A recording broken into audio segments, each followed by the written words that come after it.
Hey, Dunbar Heights Church family, Pastor Wes here. Just wanted to take a minute today and reach out to you with a little encouragement from some reading and study I've been doing recently. I don't know how often I'll do these kinds of things, but today just felt led to want to reach out to you with this. It came out of a reading that I was doing through Acts chapter 7, which, if you know that passage, is where Stephen is giving his address before the religious leaders, actually right about before he's going to give his life.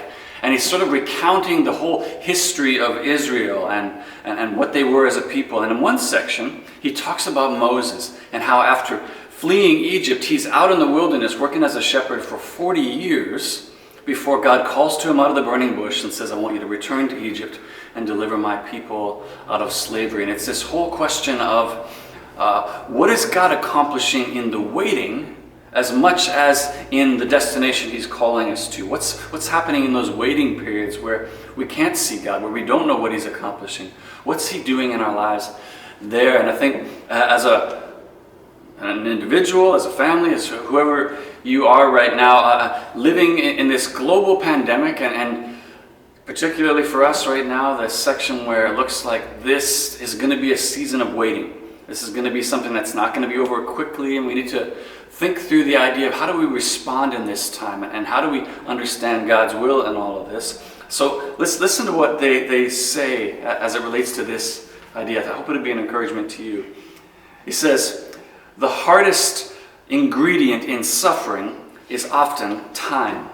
A short, sharp pang is easily borne, but when sorrow drags its weary way through long, monotonous years, and day after day returns with the same routine of hopeless agony, the heart loses its strength, and without the grace of God is sure to sink into the very sullenness of despair. He goes on a little further here, and he says, we may not see now the outcome of the beautiful plan which God is hiding in the shadow of his hand. It may yet be long concealed, but faith may be sure that he is sitting on the throne, calmly waiting the hour when with adoring rapture we shall say, all things have worked together for good. Like Joseph, let us be more careful to learn all the lessons in the school of sorrow, we could say even now the school of waiting, than we are anxious for the hour of deliverance. And that just made me think how often in these times of waiting, in these times of uncertainty, whether it's a global pandemic or maybe it's a different season of waiting. Maybe you're going through a difficult time relationally. Maybe you're out of work and you're waiting to know how's God going to provide for this. Maybe you're dealing with a season of heavy depression, whatever it is.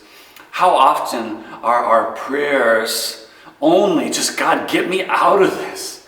Get me out of this. Deliver me.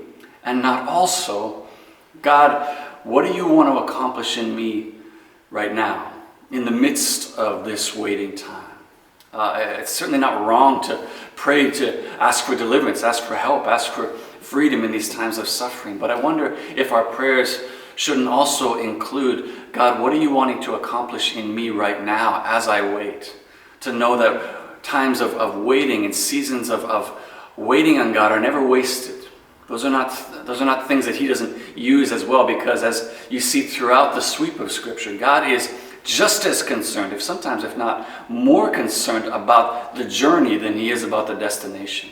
What is he shaping in us in the midst of the waiting as much as where it is that he's calling us to? So my hope for you today, myself included, is that our prayers, along with God, get us out of this, God, deliver us from this crisis, our prayers would also be, God, what are you trying to shape in me right now in this season of isolation, in this season of being away from people, in this season where I've got more time on my hands than maybe I want? How do you want me to use this time right now to shape and mold me to be more like Jesus? I hope that's an encouragement to you today, and I hope that's something that you'll practice. I know I'm doing the very same thing as I'm living through my own season of waiting, and we're living through our own season of that as a family. So I pray that blesses you. Look forward to gathering together with you in our scattered form this Sunday. Thanks for listening.